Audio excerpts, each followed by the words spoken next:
संविधान के आर्टिकल 324 में मुख्य चुनाव आयुक्त और अन्य चुनाव आयुक्त की नियुक्ति का प्रावधान है, या कहिए चुनाव आयोग के संदर्भ में अन्य प्रावधान भी हैं। लेकिन संसद ने जो है 2023 तक इस संदर्भ में कोई कानून बनाया ही नहीं।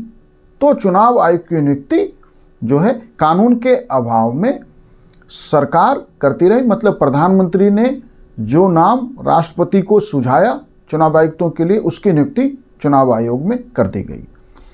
वैसे नियुक्ति के लिए एक कानून बनाने की जिम्मेदारी संसद की थी, लेकिन जब कानून ही मौजूद नहीं था तो राष्ट्रपति पीएम की सिफारिश पर चुनाव आयुक्तों की में चाहे मुख्य चुनाव आयुक्त हों या अन्य आयुक्तों की नियुक्ति करते रहे।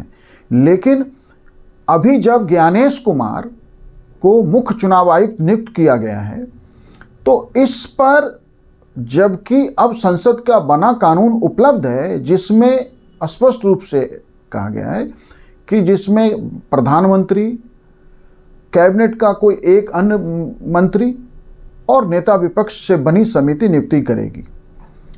अब उसमें नेता विपक्ष के रूप में राहुल गांधी ने जो है नियुक्ति की प्रक्रिया में उठ के चले गए, शामिल नहीं हुए, फिर भी सरकार ने जो है नियुक्ति कर दी। अब इस पे सुप्रीम कोर्ट में सुनवाई भी है, आज ही संयोग से जो है सुप्रीम कोर्ट में इस पे सुनवाई है।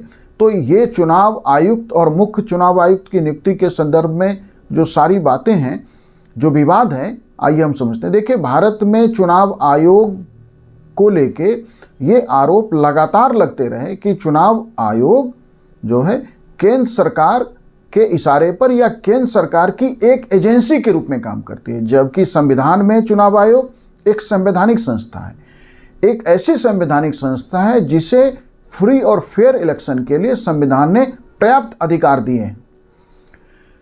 फिर भी चुनाव आयुक्त की नियुक्ति सरकार करती रही। राष्ट्रपति को जो नाम प्रधानमंत्री ने सिफारिश कर दी, जो नाम रिकमेंड कर दिए गए, उसे चुनाव आयुक्त नियुक्त कर दिया गया। तो चुनाव आयुक्त की निष्पक्षता पे सवाल उठते रहे और इस संदर्भ में अनूप बरनवाल बनाम भारत संघ 2023 के मामले में 2 मार्च 2023 को जस्टिस के.एम. जोसेफ की अगुवाई में 5 जजों की संवैधानिक पीठ ने यह फैसला दिया 2023 में कि चुनाव आयुक्तों की या मुख्य चुनाव आयुक्त की नियुक्ति जो है एक कॉलेजियम या एक समिति करेगी, जिस समिति में प्रधानमंत्री, नेता विपक्ष और भारत के मुख्य न्यायाधीश होंगे। लेकिन जस्टिस कुरियन जोसेफ ने 5 जजों की अगुवाई में जो निर्णय दिया, उस निर्णय में यह स्पष्ट कर दिया गया था कि यह नियुक्ति की प्रक्रिया तब तक के लिए है जब तक संसद इस संदर्भ में कोई कानून नहीं बना लेती। फिर अब देखिए कि आज देश की आज़ादी के बाद से संसद ने कोई कानून नहीं बनाया। मतलब जब तक सरकार के हाथ में नियुक्ति की प्रक्रिया रही तब तक संसद ने कोई कानून नहीं बनाया। जैसे सुप्रीम कोर्ट का ये फैसला मार्च 2023 में आया, वैसे ही दिसंबर 2023 में ही संसद ने इस संदर्भ में चुनाव आयुक्त की नियुक्ति हो, चुनाव आयुक्त के कार्यालय की शर्तें हों और अन्य प्रावधान को लेके 2023 दिसंबर में संसद ने कानून पारित कर दिया। तो जिस चुनाव आयोग की नियुक्ति को लेके आज़ादी के बाद से संसद ने कोई कानून नहीं बनाया। जैसे नियुक्ति की निष्पक्षता को लेके सुप्रीम कोर्ट का फैसला आया, क्योंकि जैसे प्रधानमंत्री, नेता विपक्ष और मुख्य न्यायाधीश के शामिल होते ही जो है फैसला प्रधानमंत्री के हक में नहीं हो सकता, क्योंकि 2 लोग यदि उससे सहमत नहीं है, नेता विपक्ष और मुख्य न्यायाधीश, तो प्रधानमंत्री जो नाम चाहते हैं वो नियुक्ति नहीं हो सकती थी। वैसे ही संसद ने कानून बना दिया और संसद ने जो कानून बनाया उसमें चुनाव आयुक्तों की नियुक्ति के लिए एक समिति की बात की गई, जिस समिति में प्रधानमंत्री, एक और कैबिनेट मिनिस्टर जो अभी गृह मंत्री, उस कैबिनेट मिनिस्टर के रूप में गृह मंत्री उस समिति का हिस्सा है, और तीसरे सदस्य के रूप में नेता विपक्ष को रखा गया। अब इसमें प्रावधान में ही यह स्पष्ट नहीं किया गया कि यदि नेता विपक्ष किसी नाम से सहमत नहीं है तो क्या होगा। तो वैसी स्थिति में क्या हो रहा है कि यदि नेता विपक्ष चुनाव आयुक्त की नियुक्ति को लेकर सरकार द्वारा सुझाए गए नामों पर सहमत नहीं है, तो यदि 2 सदस्य सहमत हैं तो उस स्थिति में वो नियुक्ति हो जाएगी, और जो नेता विपक्ष के रूप में तीसरे सदस्य हैं वो यदि असहमत हैं तो वो अपनी असहमति का नोट लिख सकते हैं, बस इतना अधिकार है।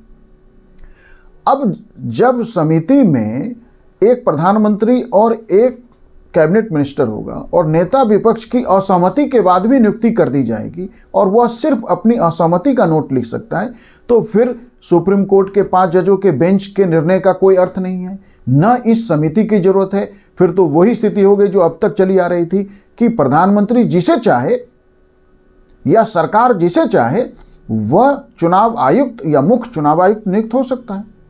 तो फिर इस समिति की जरूरत ही नहीं, समिति को ही खत्म कर दिया जाए।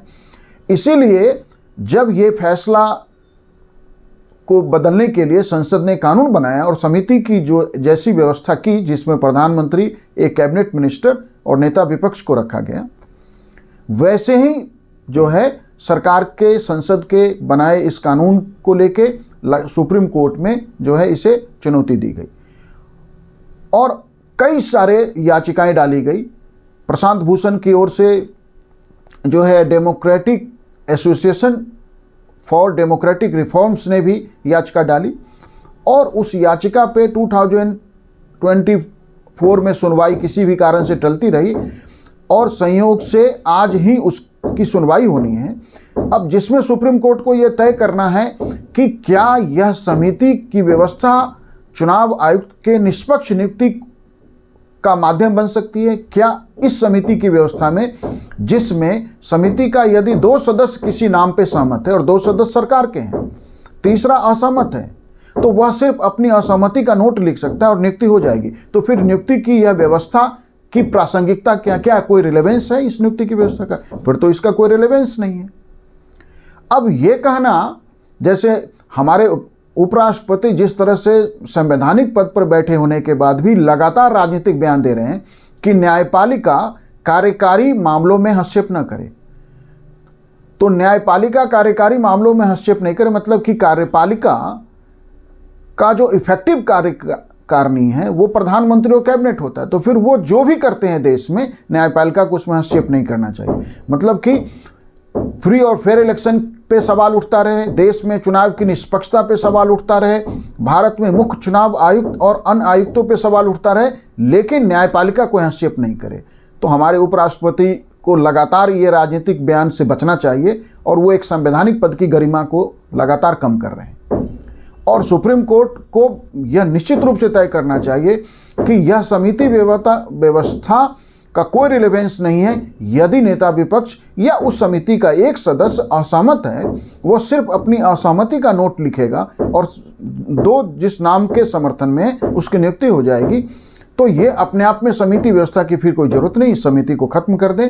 नहीं तो सुप्रीम कोर्ट को ये जो है अब विचार करना चाहिए, फैसला देना चाहिए कि समिति में तीनों के सहमति और नेता विपक्ष की सहमति को या तो अनिवार्य किया जाए या उस समिति में जो है एक कैबिनेट मिनिस्टर की जगह फिर से मुख्य चुनाव आयुक्त की नियुक्ति के लिए या अन्य आयुक्तों की नियुक्ति के लिए मुख्य न्यायाधीश के नाम को शामिल किया जाए। तभी चुनाव आयोग की निष्पक्षता पे जो विपक्ष का आरोप है या आक्षेप है, यदि हम मान लें सरकार करे कि विपक्ष सिर्फ आरोप और आक्षेप लगाती है, जब वो किसी राज्य में चुनाव जीतते हैं तब तो सवाल नहीं उठाते। सवाल किसी राज्य में चुनाव जीतने और हारने का नहीं है, सवाल है कि चुनाव आयोग की निष्पक्षता का। यदि उसके निष्पक्षता पे सवाल है तो वैसे में नियुक्ति में नेता विपक्ष की सहमति को अनिवार्य करना चाहिए या उस समिति में कैबिनेट मिनिस्टर की जगह फिर से मुख्य न्यायाधीश को शामिल करना चाहिए। तभी संभव है कि भारत में चुनाव आयोग की गरिमा भी बनी रहेगी और देश में उसकी निष्पक्षता पर सवाल भी नहीं उठेगा। और फ्री और फेयर इलेक्शन के लिए जो लोकतंत्र में फ्री और फेयर इलेक्शन के बिना लोकतंत्र ही फेल हो जाएगा, वैसे में चुनाव आयोग को की नियुक्ति की व्यवस्था में जिस तरह का विवाद है, टकराव है, उसे खत्म करना चाहिए, उस पर निर्णय आना चाहिए। Thank you.